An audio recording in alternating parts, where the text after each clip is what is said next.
How could you lie about this being my grandchild? From the start, my daughter didn't resemble my husband. By the time she turned 3, it was obvious she looked even less like him. My mother-in-law found this suspicious and secretly conducted a DNA test between my husband and our daughter. When she showed me the results, she had a triumphant look on her face. Now I can officially kick you out. Not only did you fail to get us a male heir, but you also tried to pass off another man's child as our grandchild. You're a disgrace. Get out.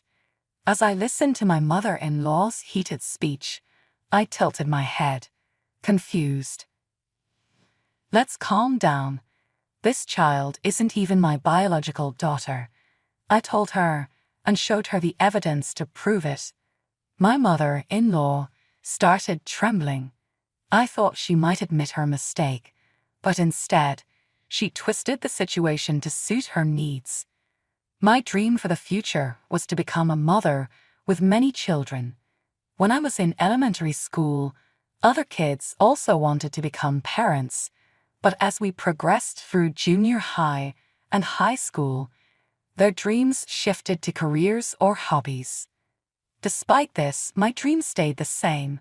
I wanted a family surrounded by children. A friend from college once said, "If you love kids so much, why not become a kindergarten teacher?" Nowadays, it seems like women who get married, have children, and stay home are the ones getting the short end of the stick. Even if you go to college, get a good job, and build a career, everything seems to go to waste if you get married and pregnant. I understood the opinions around me, but I still had a strong desire to have and raise children over having a career. By the time I reached my junior year of college, I started job hunting earnestly and graduated with a job lined up at a decent company.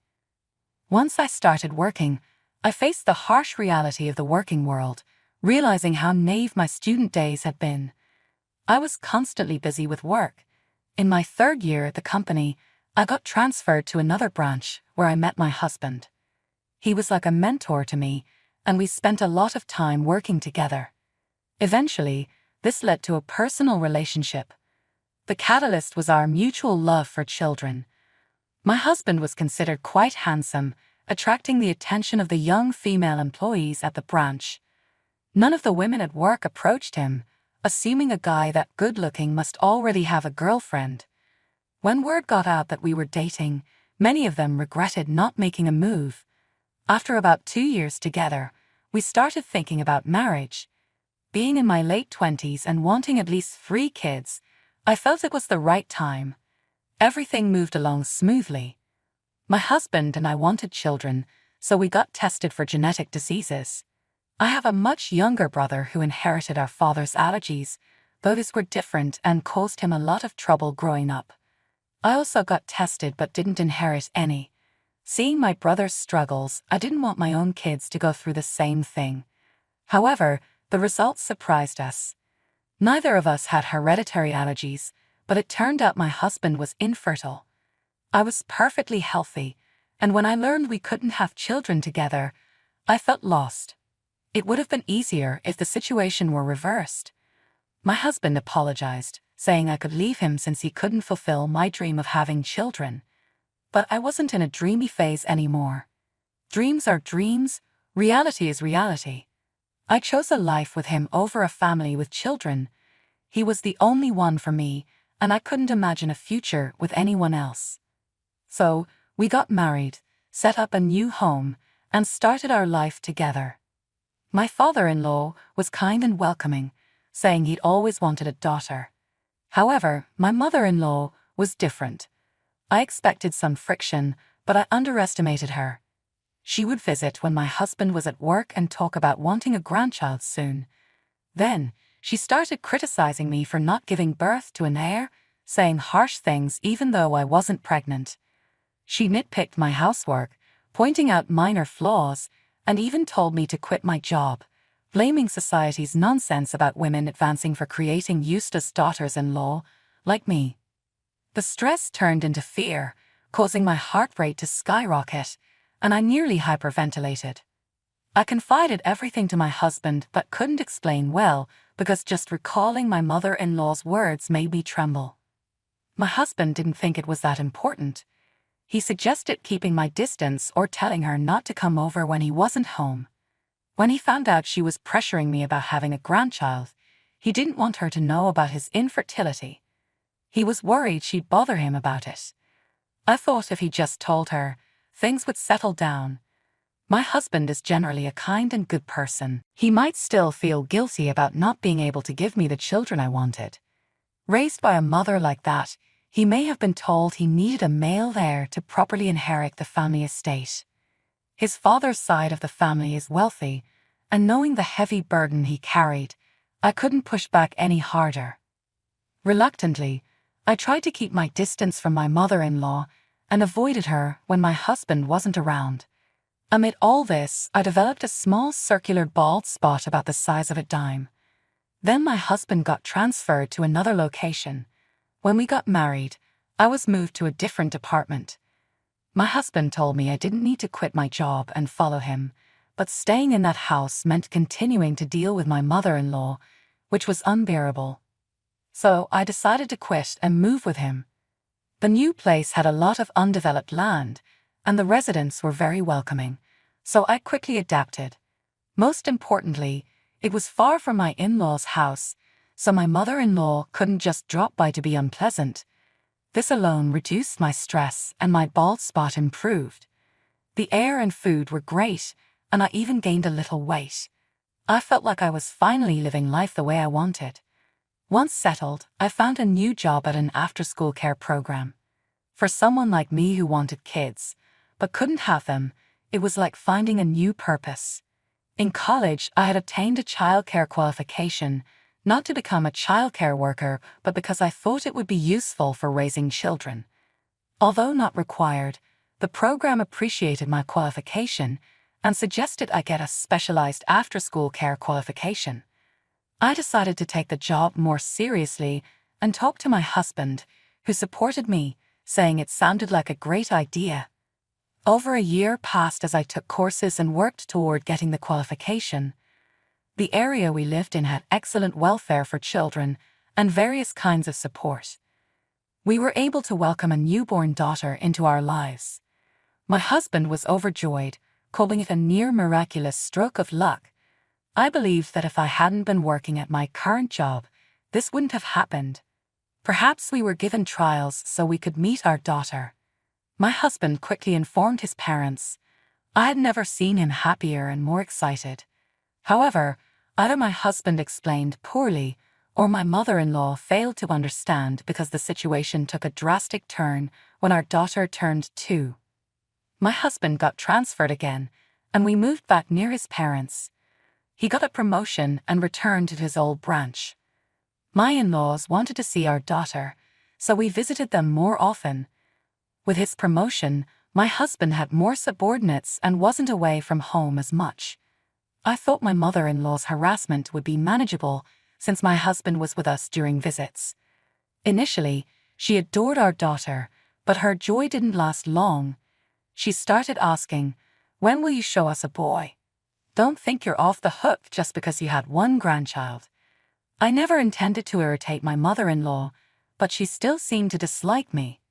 She accused me of keeping my pregnancy a secret and being shady for only reporting after the birth. She called me an inconsiderate daughter-in-law, saying I should have informed her when I got pregnant. Even though my husband explained everything to her, she pretended not to understand and kept making such comments. Gradually, her dissatisfaction extended to our daughter. She remarked that daughters resemble their fathers, but claimed our daughter looked nothing like her son.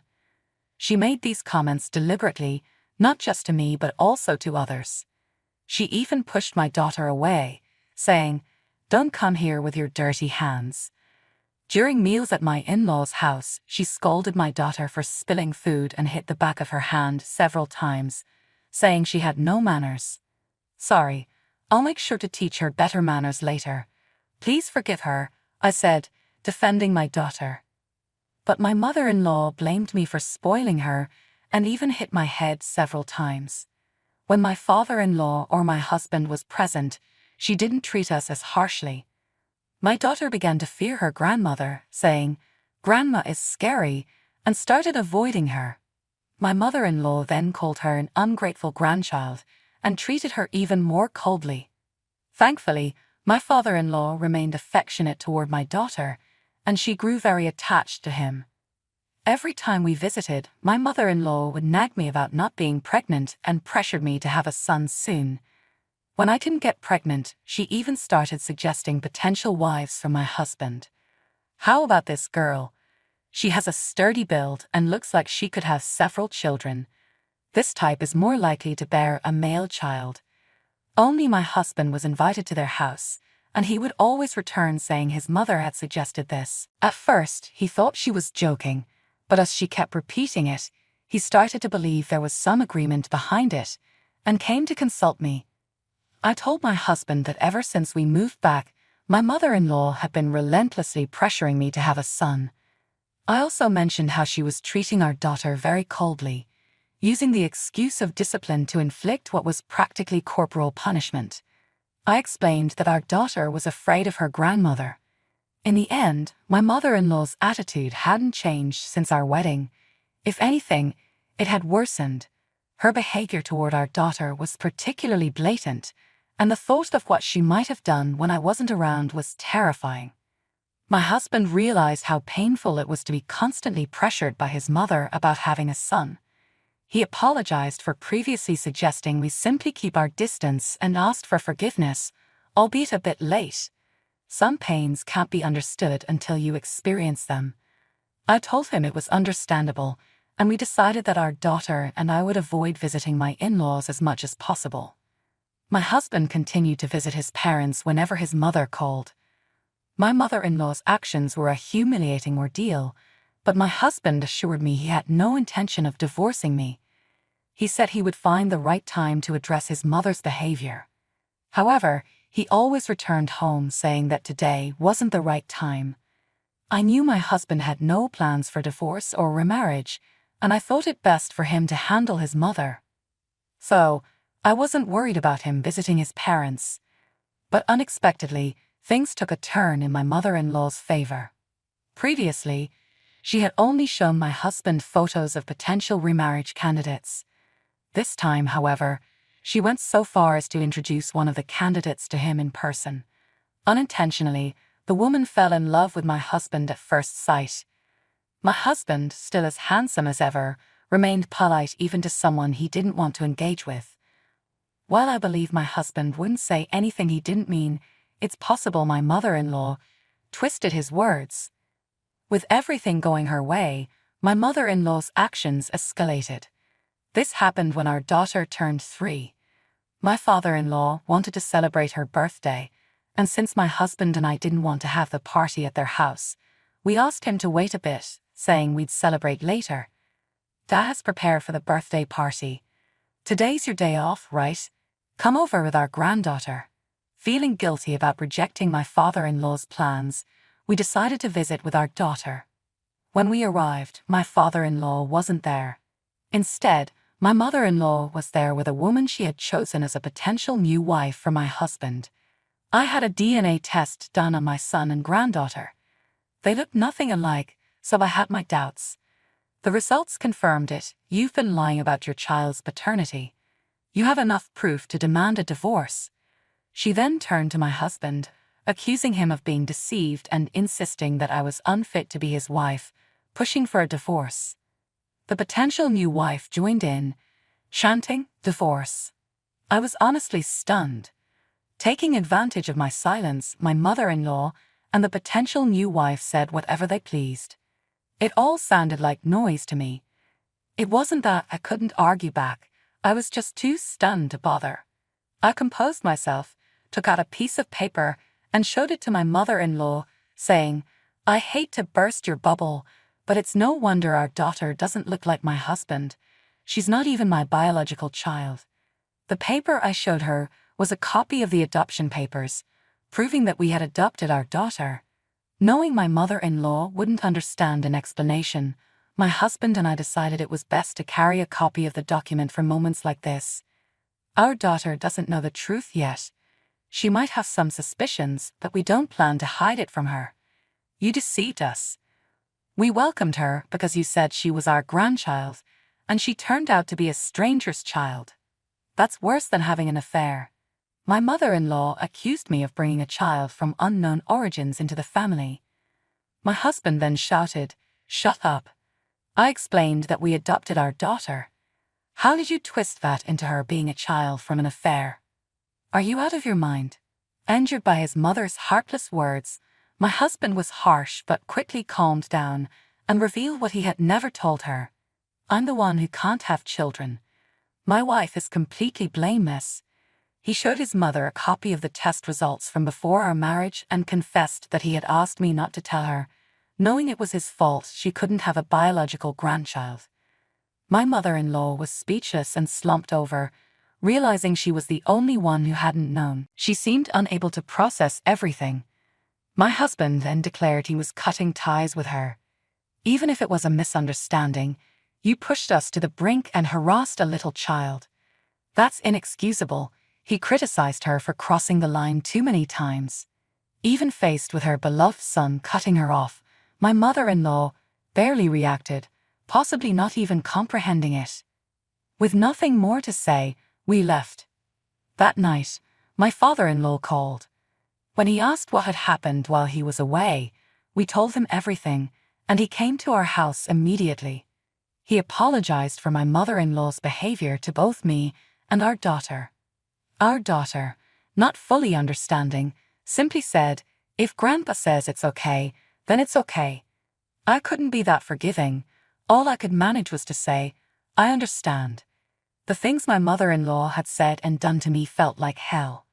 A few days later, my mother-in-law, who should have understood that my husband had cut ties with her, suddenly barged into our house yelling. She even brought along my husband's supposed new wife. It was clear she hadn't grasped my husband's declaration at all. "You must have threatened my son into saying that, right? He's a kind boy and is just feeling sorry for you, protecting you out of pity," she shouted. The woman chimed in, agreeing and shouting like a backup choir, "We're here to save my son, the victim, from the clutches of this evil wife." My mother-in-law raised her hand toward my daughter, who had peeked out from her room. My daughter cowered in fear, and I shielded her with my body, but the blow I was expecting never came. When I looked up, my husband was standing between us, protecting us. A deep voice boomed from another room, and my father-in-law, who had been hiding, came rushing out. "What did our granddaughter ever do to you?" "Accept reality already," he said, standing in front of my mother-in-law, protecting us. My mother-in-law, who hadn't expected him to be there, was stunned and speechless. Hearing about the previous incidents, my father-in-law had grown suspicious and decided to monitor my mother-in-law and the woman's actions. He sensed something was wrong and informed us of their plans, so today's confrontation was anticipated. The only unexpected thing was that my daughter, startled by my mother-in-law's voice, peeked out despite being told to stay hidden. When my father-in-law sensed what was happening, he hid in another room to observe my mother-in-law and the woman's actions. He hadn't planned to reveal himself but couldn't stand by when he saw his wife raising her hand against our daughter. "Are you blind? How could a family this united be torn apart?" "Wake up already," my father-in-law said. He then told my mother-in-law that he knew all her secrets and took her and the woman away. A few days later, my father-in-law called me. The content of the call was about the secret he had mentioned before he left. He explained that he had always suspected my mother-in-law was hiding something due to her strange behavior. However, since it didn't cause any major problems, he overlooked it. She had taken care of the house while he was away for work, and he appreciated that. But the sudden appearance of a potential new wife for his son confused him. So after that incident, he hired a private investigator to look into her behavior. The investigation revealed that she had been having an affair for several years. My father-in-law had suspected something was amiss but never imagined it was an affair, which was a shock. However, his shock turned to anger when he learned the identity of the potential new wife. She was the daughter of my mother-in-law's lover. My mother-in-law had no intention of divorcing my wealthy father-in-law or ending her affair. She figured that if her lover's daughter married her son, they would become relatives, making it easier to continue the affair. It was all part of her plan. The other potential wives my husband had been shown were women she found on matchmaking sites. She had registered on those sites using my husband's name without his knowledge. Moreover, the lover's daughter didn't know her father was having an affair with my mother-in-law. Her father had suggested the match, and she fell for my husband at first sight, being attracted to his looks. The idea of marrying off their children was suggested by my mother-in-law to her lover. My father-in-law couldn't trust my mother-in-law's excuses or her claim that she wasn't divorcing him for his money, so he decided to divorce her. He also said that having someone like her around was bad for our daughter's upbringing. His resolve was firm, and despite my mother-in-law's desperate apologies, he remained unmoved. The mother-in-law, who had always been combative toward me, suddenly turned meek and asked for my help. "Your father-in-law adores you and our granddaughter. If you persuade him, I'm sure he'll change his mind." She begged me to stop the divorce. But after all the torment she put me and my daughter through, I owed her nothing. I'm not that knave. My husband, our daughter, and I have all been deeply hurt by you. Isn't there something you should say before asking for help? Even if she apologized now, it wouldn't change anything. But instead of apologizing, she betrayed us again. Did I do something wrong? Sure, having an affair while married is a bit regrettable, but your lack of explanation about the adoption is at fault here. I'm not to blame. Hearing this, my husband threw her out without hesitation, even throwing salt at her to ward off bad luck. Though my father-in-law had given her time to find a new place, he revoked it and filed for divorce immediately upon hearing her words. He also sued both my mother-in-law and her lover for damages. The lover's wife found out about the affair through the lawsuit and the details of her daughter's involvement with my husband, leading to further turmoil in their household. I heard that my mother-in-law's lover had married into his wife's wealthy family, and it caused a huge scandal. He was divorced and required to pay significant alimony. Despite her parents' situation, the potential wife arranged by my mother-in-law continued to aggressively pursue my husband. She was so persistent, even approaching our daughter while she was playing in the park, that we had to get a restraining order through our lawyer. After being kicked out of the family home and divorced, my mother-in-law started working to pay off the alimony. She managed to settle the alimony with my father-in-law from their property division, but she couldn't cover the large sum demanded by her lover's wife. Now she's experiencing her first job, living alone in an old house with thin walls where she can hear everything from the neighbors. She fails constantly at her job and is frequently scolded. The tables have turned, and now she's the one being called a loser and a fool, terms she used to mock me with. After over 50 years, she's finally experiencing a miserable existence. Our family has grown even closer. Our daughter laughs a lot now and shows interest in many things. Watching her grow is our greatest joy. My father-in-law visits regularly and has become a doting grandfather.